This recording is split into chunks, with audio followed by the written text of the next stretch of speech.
ವಿ4 ನ್ಯೂಸ್ಗೆ ಸ್ವಾಗತ ಹೇಳ್ತಾ ಇದ್ದೇನೆ. ಕತೆ ಕಾರಣ ಕತೆ ದೊಡ್ಡದಾಗಿದೆ. ಇವಾಗ ಇಸ್ರೇಲ್ ಮೇಲೆ ಇರಾನ್ ಡ್ರೋನ್ ದಾಳಿಗಳನ್ನು ನಡೆಸಿದೆ. ಇರಾನ್ ಡ್ರೋನ್ ದಾಳಿಗಳನ್ನು ನಡೆಸಿದರೂ ಕೂಡ ಇಸ್ರೇಲ್ನಲ್ಲಿ ಡ್ರೋನ್ ತಡೆಯುವಂಥ ಸಾಕಷ್ಟು ವ್ಯವಸ್ಥೆ ಇದೆ. ಅದಕ್ಕಿಂತ ಹೆಚ್ಚಾಗಿ ಇಸ್ರೇಲ್ಗೆ ಅಮೆರಿಕದ ಶಸ್ತ್ರಾಸ್ತ್ರಗಳ ಸಹಾಯ ಇದೆ, ಬ್ರಿಟನ್ನಿನ ಶಸ್ತ್ರಾಸ್ತ್ರಗಳ ಸಹಾಯ ಇದೆ. ಆ ಕಾರಣದಿಂದ ಇರಾನ್ ಇಸ್ರೇಲ್ ಮೇಲೆ ದಾಳಿ ಮಾಡಿದಾಗ ಅದು ಒಂದು ಜಾಗತಿಕ ಗುಲ್ಲು ಆಗ್ತದೆ ಹೊರತು ಇಸ್ರೇಲ್ ಮೇಲೆ ಯಾವುದೇ ಹೊಡೆತವನ್ನು ಕೊಡಲಿಕ್ಕೆ ಸಾಧ್ಯವಾಗುವುದಿಲ್ಲ. ಇಸ್ರೇಲ್ ಇರುವುದೇ ಒಂದು ರಾಜಕೀಯ ಕೂಸೋದು. ಇಸ್ರೇಲ್ ಮತ್ತು ಪ್ಯಾಲೆಸ್ತೀನ್ಗಳು ಕ್ರಿಸ್ತಪೂರ್ವದಲ್ಲೇ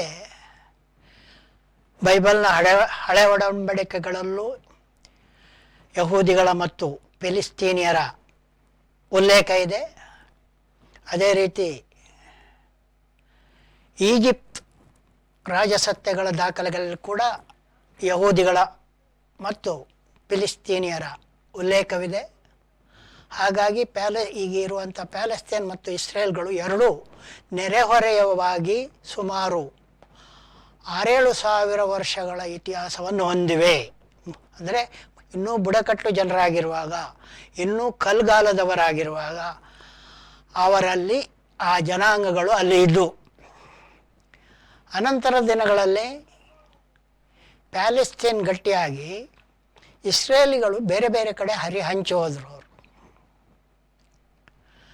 ಬೇರೆ ಬೇರೆ ಕಡೆ ಹರಿಹಂಚಿ ಹೋದುದರಿಂದ ಅವರ ಮೂಲ ನೆಲೆ ನಷ್ಟವಾಯಿತು.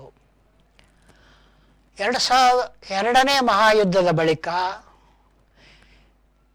ಇಸ್ರೇಲಿಗಳು ಮತ್ತೆ ಇಸ್ರೇಲನ್ನು ತಮ್ಮದಾಗಿ ವಶಪಡಿಸಿಕೊಂಡು, ಅದಕ್ಕೆ 2 ಕಾರಣ ಆಯಿತು. ಒಂದು, ಜರ್ಮನಿಯಲ್ಲಿ ಹಿಟ್ಲರ್ನು ಯಹೂದಿಗಳನ್ನು ತೀರಾ ನೋಯಿಸಿ ಜೈಲಿಗೆ ಹಾಕಿ ಅವರನ್ನು ಅಲ್ಲಿಂದ ಓಡಿಸಿದ್ದು ಒಂದು ಕಾರಣ. 2ನೇದು, ಅಮೆರಿಕ, ಇಂಗ್ಲೆಂಡ್, ಫ್ರಾನ್ಸ್ ಮೊದಲಾದ ಕ್ರಿಶ್ಚಿಯನ್ ದೇಶಗಳು ತಮ್ಮ ಹಳೆಯ ಒಡಂಬಡಿಕೆ ಒಂದು ರಾಜ್ಯ ಇರಲಿ ಅಂತ ಇಸ್ರೇಲಿಗೆ ಸಹಾಯ ಮಾಡಿದ್ದು ಒಂದು ಕಾರಣ. ಈ 2 ಕಾರಣದಿಂದ 2ನೇ ಮಹಾಯುದ್ಧದ ಬಳಿಕ ಇಸ್ರೇಲ್ ಮತ್ತೆ ಹುಟ್ಟಿಕೊಂಡಿತು.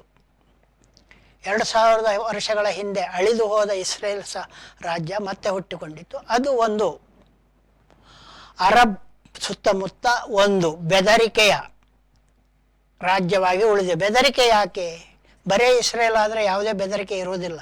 ಅದು ಬೆದರಿಕೆ ಆಗಿರೋದು ಅಮೆರಿಕ, ಬ್ರಿಟನ್, ಫ್ರಾನ್ಸ್ ಮೊದಲಾದ ದೇಶಗಳು ಅದರ ಹಿಂದೆ ಇರುವುದು ಮತ್ತು ಅರಬ್ ದೇಶ ಕಾಂಟಿನೆಂಟ್ನಲ್ಲಿ ಸುತ್ತಮುತ್ತಲಿನಲ್ಲಿ ತಮ್ಮದೊಂದು ಏಜೆಂಟ್ ದೇಶ ಇರಬೇಕು ಅಂತ ಆ ದೇಶಗಳು ಬಯಸಿರುವುದು ಸದಾ ಒಂದು ಗಲಾಟೆಗೆ ಕಾರಣವಾಗಿದೆ. ಈಗ ಇರಾನ್ ಅದರ ಮೇಲೆ ದಾಳಿ ಮಾಡಿರುವುದು ಅಥವಾ ಇಸ್ರೇಲ್ ಅದನ್ನು ತಡೆಯುವುದು ಎರಡೂ ಕೂಡ ಈ 2 ಬಣಗಳ ಗಲಾಟೆಯ ಒಂದು ಹೂರಣೆ ಹೊರತು ಇದು ರಾಜಕೀಯದ ಆಚೆಗೆ ಇದಕ್ಕೆ ಯಾವುದೇ ಜನ ಬೆಂಬಲವಾಗಲಿ ಸಾಮಾಜಿಕ ನ್ಯಾಯ ನೀತಿ ಆಗಲಿ ಇಲ್ಲವೇ ಇಲ್ಲ.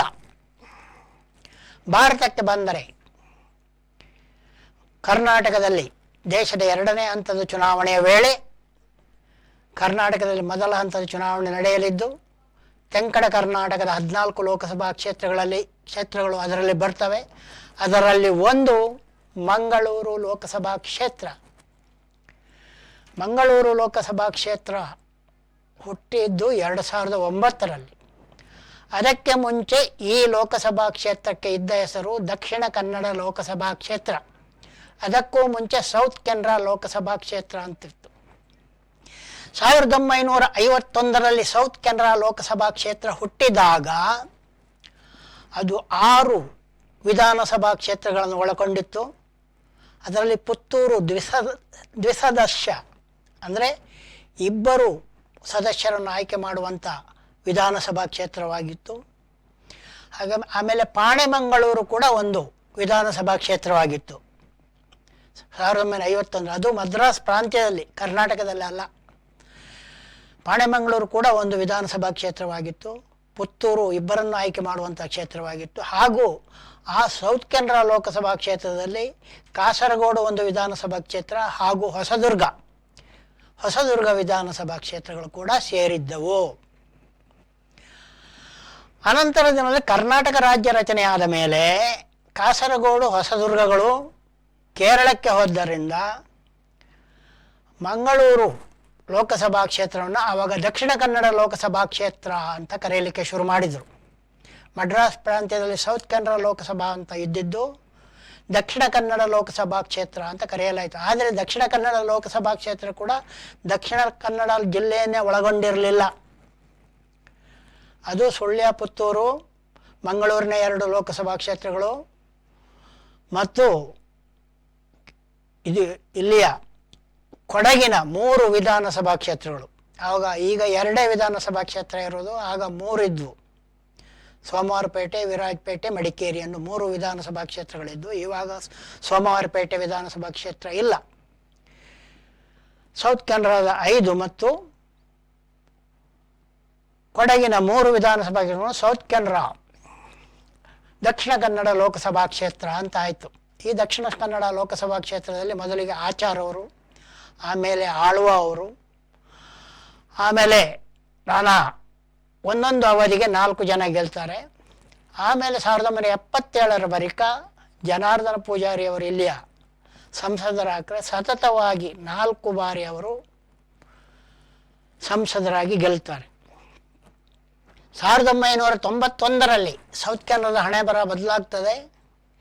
ಧನಂಜಯ ಕುಮಾರ್ ಅವರು BJPಯಿಂದ ಗೆಲ್ತಾರೆ. ಅವರು ಕೂಡ ಸತತ 4 ಬಾರಿ ಸೌತ್ ಕನ್ನಡ ಲೋಕಸಭಾ ಕ್ಷೇತ್ರದಿಂದ ಗೆಲ್ತಾರೆ. 1991ರಿಂದ ಮಂಗಳೂರಿನಲ್ಲಿ ಸೌತ್ ಕನ್ನಡ ಲೋಕಸಭಾ ಕ್ಷೇತ್ರದಿಂದ ಕಾಂಗ್ರೆಸ್ ಗೆದ್ದಿಲ್ಲ, ಬರೀ BJP ಗೆಲ್ತಾ. ಅಂದರೆ 91ರಿಂದ ಇವಾಗ ಎಷ್ಟಾಯಿತು, 33 ವರ್ಷಗಳಿಂದ ಇಲ್ಲಿ BJP ಸಂಸದರು ಇದ್ದಾರೆ. ಆದರೆ 33 ವರ್ಷಗಳಿಂದ BJP ಸಂಸದರಿಂದ ಇಲ್ಲಿ ಆದಂಥ ಹೇಳಿಕೊಳ್ಳುವಂಥ ಗಮನಿಸುವಂಥ ಯಾವುದಾದ್ರೂ ಒಂದು ಹೆಗ್ಗುರುತು ಇದೆ ಅಂದರೆ ಯಾವುದೂ ಇಲ್ಲ ಅನ್ನೋದು ಕೂಡ ಅಷ್ಟೇ ವಿಷಾದನೀಯವಾದ ಸಂಗತಿಯಾಗಿದೆ. ಯಾವುದೋ ಬಂದರಾಗಲಿ ಒಂದೇ ಒಂದು ಸಾಧನೆ ಅಂತೇಳಿದರೆ ಕಾಂಗ್ರೆಸ್ ಕಾಲದಲ್ಲಿ ಆರಂಭವಾಗಿದ್ದ ವಿಮಾನ ನಿಲ್ದಾಣವನ್ನು ಅದಾನಿಗೆ ಒಪ್ಪಿಸಿದ್ದು. ಇದು ಇಲ್ಲಿನ ಸಂಸದರ BJP ಸಂಸದರ ಅತಿ ದೊಡ್ಡ ಸಾಧನೆ. ಇನ್ನು ಉಳಿದಂತೆ ಒಂದೇ ಒಂದು ಲ್ಯಾಂಡ್ ಮಾರ್ಕ್ ಯಾವುದಾದ್ರು ಉಂಟಾ? ಯಾವುದೂ ಇಲ್ಲ. 1991ರಿಂದ ಇಲ್ಲೇ 4 ಸಾರಿ ಆದ ಮೇಲೆ ಅಷ್ಟೊತ್ತಿಗೆ ಏನಾಯಿತು, ಡಿಲಿಮಿಟೇಷನ್ ಬಂತು. ಡಿಲಿಮಿಟೇಷನ್ ಆಗಿ 2002ರಲ್ಲಿ ಡಿಲಿಮಿಟೇಷನ್ ಆಯಿತು. ಆವಾಗ ಅದನ್ನು 2004ಕ್ಕೆ ಜಾರಿಗೊಳಿಸಲಿಲ್ಲ. 2009ರಿಂದ 2002ರಲ್ಲಿ ತಯಾರು ಮಾಡಿದ ಕ್ಷೇತ್ರ ಮರುವಿಂಗಡಣೆಯ ಕಾಯ್ದೆ ಜಾರಿಗೆ ತರಲಾಯಿತು.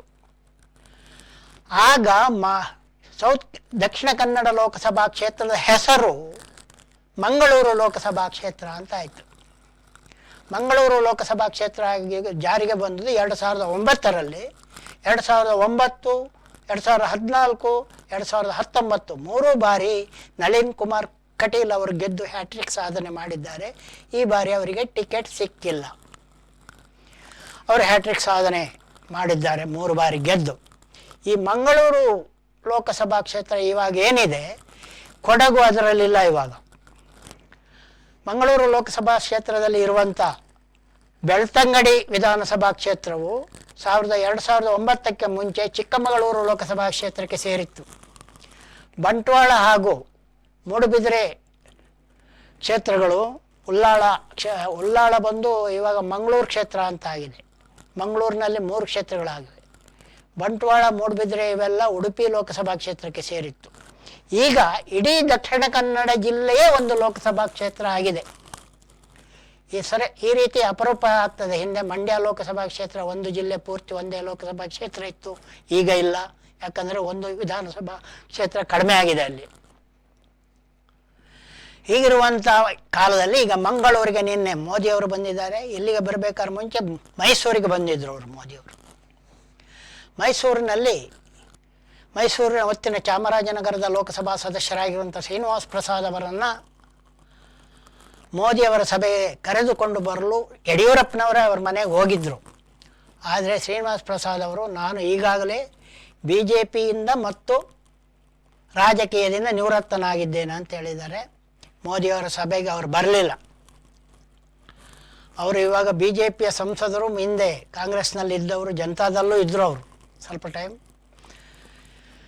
ಈಗ ಅವರು BJPಗೆ ಬೆಂಬಲ ಕೊಡಲು ತಯಾರಿಲ್ಲ, ಹಾಗಾಗಿ ಮೋದಿಯವರ ಸಭೆಗೆ ಅಲ್ಲಿಗೆ ಬಂದಿಲ್ಲ. ಮೈಸೂರಿನಲ್ಲಿ ನಡೆದಂಥ ಸಭೆಯ ಬಗೆಗೆ ಅದೇ ವೇಳೆ ಅಲ್ಲಿ ದಲಿತ ಸಂಘರ್ಷ ಸಮಿತಿ ಕೂಡ ಒಂದು ಸಭೆಯನ್ನು ನಡೆಸಿತು. ಆ ಸಭೆಯಲ್ಲಿ ಮಾತನಾಡಿದಂಥ ಪ್ರಕಾಶ್ ರಾಜ್ ಅವರು ಒಂದು ಮಾತನ್ನು ಹೇಳಿದ್ದಾರೆ. ಮಹಾಪ್ರಭುಗಳು, ದಿಲ್ಲಿಯ ಮಹಾಪ್ರಭುಗಳು ಮೈಸೂರಿನ ಮಹಾಪ್ರಭುಗಳನ್ನು ನೋಡಲು ಬಂದಿದ್ದಾರೆ. ಅವರ ಮುಖದಲ್ಲಿ ಇವಾಗ ಆತಂಕದ ಗೆರೆ ಕಾಣುತ್ತಾ ಇದೆ. ಆ ಆತಂಕದ ಗೆರೆ ಸ್ಪಷ್ಟವಾಗಿ ಹೇಳುವುದೇನೆಂದರೆ, ಗೆಲುವು ಮರೀಚಿಕೆಯಾಗುವ ಒಂದು ಭಯ ಅವರನ್ನು ಆವರಿಸಿಕೊಂಡಿದೆ ಅನ್ನುವ ಮಾತನ್ನು ಪ್ರಕಾಶ್ ರಾಜ್ ಅವರು ಹೇಳಿದ್ದಾರೆ. ಅವ್ರು ಇನ್ನೊಂದು ಹೇಳ್ತಾನೆ, ಈ ರಾಜಕೀಯ ಪಕ್ಷಗಳನ್ನು ನಂಬುವುದು ಕಷ್ಟ, ನೀವು ದಲಿತರೇ ಏನಾದರೂ ಬದಲಾವಣೆ ಮಾಡಬೇಕು ಅಂತ ಹೇಳ್ತಾರೆ. ಈ ದಲಿತರ ಮತ್ತು ಅಂಬೇಡ್ಕರ್ ವಿಷಯ ಬಂದಾಗ, ನಿನ್ನೆ ಅಂಬೇಡ್ಕರ್ ಹುಟ್ಟಿದ ದಿನ, ಅಂಬೇಡ್ಕರ್ ಅವರು ಒಂದು ಸಂದರ್ಭದಲ್ಲಿ ಈ ಸಂವಿಧಾನವನ್ನು ಸುಡುತ್ತೇನೆ ನಾನು ಅಂತ ಹೇಳಿದರು. ಅಂಬೇಡ್ಕರ್ ಅವರು ಮತ್ತು ಅದಕ್ಕಿಂತ ಮುಂಚೆ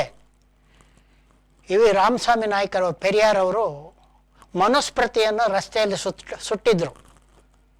ಅಂಬೇಡ್ಕರ್ ಅವರು ಕೂಡ ಮನುಸ್ಮೃತಿಯನ್ನು ರಸ್ತೆಯಲ್ಲೇ ಸುಟ್ಟಿದ್ರು.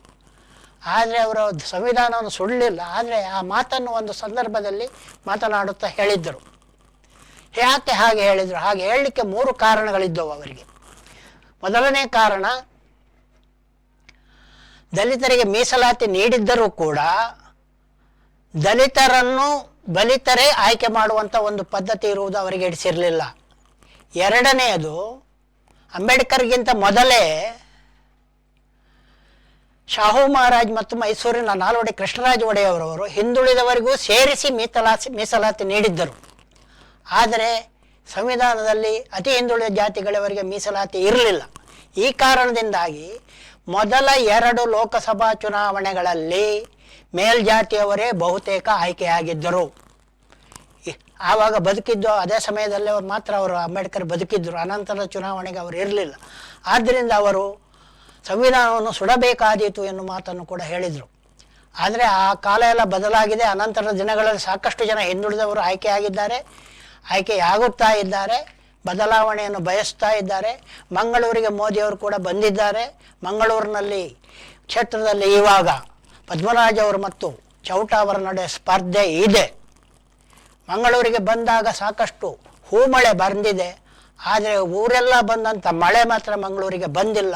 ಹಾಗೆ ಮತದಾರ ಯಾವ ಕಡೆಗೆ ವಾಲ್ತಾನೆ, ಅವನು ಯಾರ ಕಡೆ ಅವನು ಮಳೆ ಹಾಕ್ತಾನೆ ಅನ್ನುವಂಥದ್ದು ಮುಂದಿನ ದಿನಗಳಲ್ಲಿ ನೋಡಬೇಕಾಗುತ್ತೆ ಅಂತ ಹೇಳುತ್ತಾ ಕತೆ ಕಾರಣಕ್ಕೆ ಹೇಳ್ತಾ ಇದ್ದೇನೆ ವಿರಾಮ.